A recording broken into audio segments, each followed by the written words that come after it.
We were talking before the interview about we collected cards as a kid, and now you have a great concept here with benchwarmer.com. Plenty of big names, hot girls we've seen here. Holly, Kendra, Tracy Bingham. Can you tell us a little bit about your idea and how this came about? Well, I've been in the collectibles business my whole life, and I basically took my childhood hobby and turned it into an entertainment business that's fun and exciting. There's over 700 girls now, and there's thousands of guys collecting these cards. What gave you the idea, though? What's your background? My background is collectibles. Yeah. And of course, you know, everyone loves beautiful women. I was in the collectibles business, and I had customers built in for this, and we just started shooting. I mean, we've been doing this since 2002 now. This is the first year that we're actually putting bubble gum in the packs, like baseball cards, the traditional ones, which don't come with gum anymore. So you said, well, we're collecting cards. Forget about Barry Bonds, rookie. How about we get some of the hottest girls in the world? Exactly. And do exactly. that. Because all these girls have fans, just like athletes do. That's the thing. They have guys line up at shows to see them. They have guys that want 8x10. Some of our cards sell for hundreds of dollars on eBay already, the really rare ones. So we basically duplicated the concept of trading cards, but with beautiful women. And they have fans and collectors too. And Michelle, we have you featured here. You were featured on the 2005 cover of Playboy. That is correct. May 2005. Tell us about that experience. It was an issue called The Real Desperate Housewives. So I was picked out of I think there was about 20 different girls, and they featured me on the cover. Good experience. And when Desperate Housewives, the show was really hot, when Playboy decided to do a real Desperate Housewives, and they did a casting, and Michelle beat out all the other housewives to be on the cover. I like it. Yeah. You got a great job. So you get to put together your own personal wish list of girls you want. And then collect them. And then, one.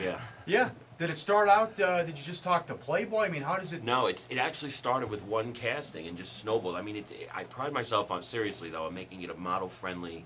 It's almost become like a sorority of the models within L.A. Like, it's a tremendous networking opportunity for them. So it's really word of mouth. Someone asked me yesterday, how do the girls find us? And it's really, it has to be reviewed by another model. Like, they bring them into me. We don't just take them over the transom, really. How about auditions? Do you get to have Not those really. too? We do like 10 to 20. I get like 10 to 20 submissions a week, but it's usually a girl bringing her friend over and saying, "Hey, you got to shoot this girl." Kinda like a because threesome. there's more girls than we can possibly physically Kind of shoot. like a threesome, huh? Yeah, exactly. Yeah, nice. At the office. Yeah. When did you get Kendra and Tracy Bingham and Holly Madison? They all, Kendra's first modeling job was benchwarmer. This was when she was 19. Before a lot of girls have gone on to bigger and better things from benchwarmer, because it's a constant filter of new girls coming into LA, and we shoot them and then they go on to do other things. Brooke Burke was a benchwarmer way back. Wow. Nikki Ziering, Brandy Roderick. I printed out the list of all the Playmates, and we shot over 60 of them.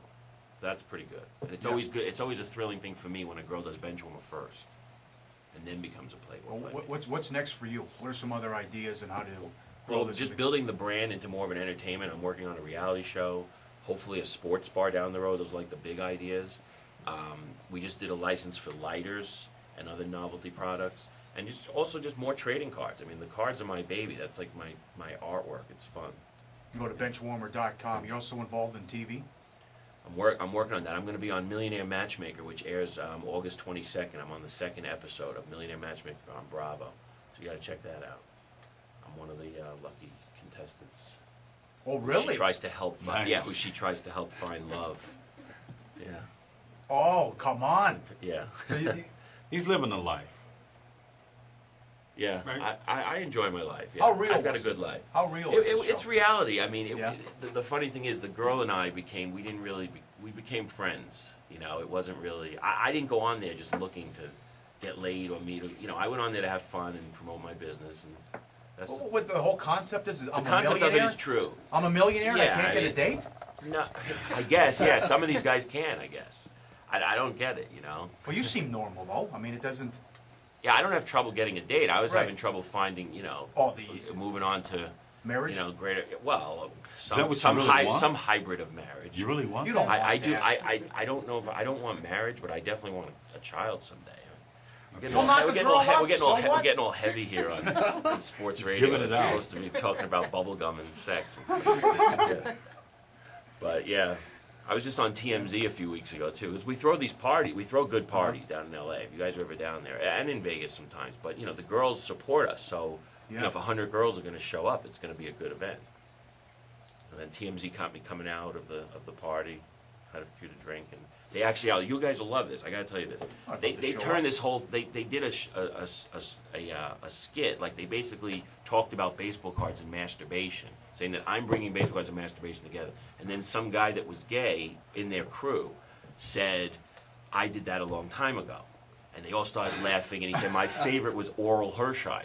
I saw that. I saw You that. saw me on TV? I saw that particular. Yeah. Okay. I saw that. So you were in that? Well, it was about me. I saw that. I was the guy that they were talking about the girl cards, and Yep. then they cracked each other up, laughing, making fun of this guy. I knew Oral Hershiser. I used to buy and sell TMZ baseball had cards. that. Yeah, I it was saw on that on TMZ. So he TMZ. was 1985 rookie cards. So what I did, because they gave me such a good plug, they didn't take shots at me. They just took shots at each other and used me as a segue into this joke they had going about Oral Hershiser. I saw that. So I sent them 3 dozen roses filled with Oral Hershiser rookie cards, Okay. which are only worth $1 right now. Yeah, right. Yeah, so That's funny. Great story. yeah. Yes. Well, let us know the next time. Yeah, you I have was a party. baseball card dealer. Like my whole life was baseball cards, especially growing up. You know. What's happened? I had all these cards as a rookie, as a kid, the rookie cards, and now they're not worth a damn thing. Yeah, the vintage cards are still worth money. Obviously, Mickey Mantle's rookie, Yeah. anything like that, Willie May. But the guys like a Mark McGuire rookie or Ken Griffey Jr. It also depends on the player. But the problem is that they basically overproduced it. I mean, in the 80s, in the late 80s, early 90s, when baseball cards boomed, I mean, you had doctors and lawyers putting hundreds of cases away. So they couldn't actually, ascertain what the consumer demand was, and they just overproduced, and a lot of stuff became worthless. And then they priced the kid out of the market. Like we were just talking at the show yesterday, because it's a convenient. I was meeting guys that I wish I knew 20 years ago. Because like a case of cards, and I got another funny story to tell you. A case of cards, which was $225 then, was selling for $1,000 on the street. And there was all that profit, and then what they kept doing was raising the price, and they priced the kids right out of it. But actually, Yeah. can I curse on the air? There was a F bleep face. Bill Ripken. Billy Ripken, you remember that card? Okay, Yeah. I made a lot of money off of that. I was only 19 years old. Someone wrote that expletive on his bat, Yep. and it showed up clear as day on the trading card. We were thinking about some kind of a gimmick that we could do, maybe letting a nipple pass through or something like that. Yeah. And Be a good then, idea. and then fixing it, and then that card would be valuable. But we've created. I mean, the thing is, some of these cards are worth hundreds of dollars because now there's one-of-ones. Like a card just sold the other day on eBay for $500, but it's a one-of-one, so it's the only one.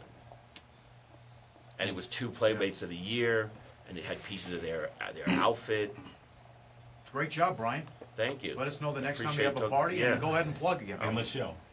Yep. Thank you. Yes. Benchwarmer.com. What else? It's benchwarmer.com. That's it, and benchwarmerclothing.com. Thanks, Brian. Good to meet you. Thanks very much for having us.